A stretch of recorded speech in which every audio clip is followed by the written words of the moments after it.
very latest from Hannah Hoexter, who is in London. Hannah, you've been listening to those press conferences and lots of pledges for money being made. But the key message seems to be finding a more sustainable solution to helping the Syrian refugees.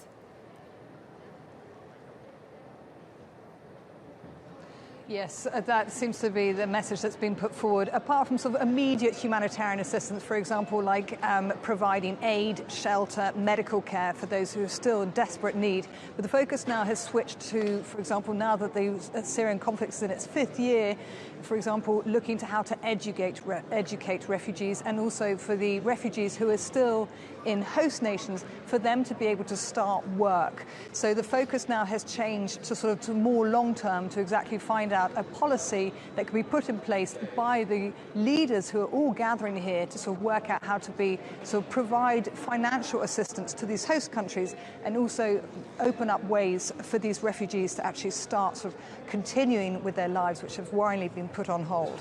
Well, to find out more, I'm actually joined by a guest here who's from the UN Agency for Palestinians, Chris Gunnis, who joins me now.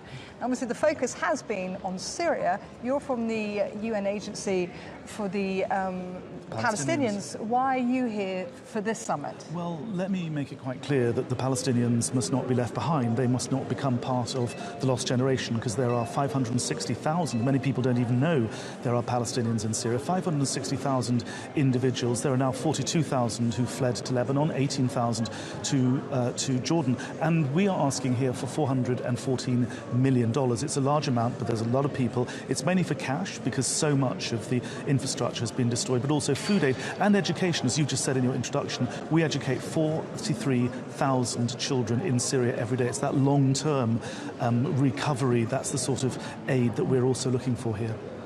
And just quickly, what are you going to do if you don't get this money? Well, the question is, what do the refugees do? The answer is they possibly die, and they certainly slip way below the standard of living that most people would be accustomed to. They will be living, as they did last year when our appeal was only 50% funded, on about 50 cents a day. It's not enough.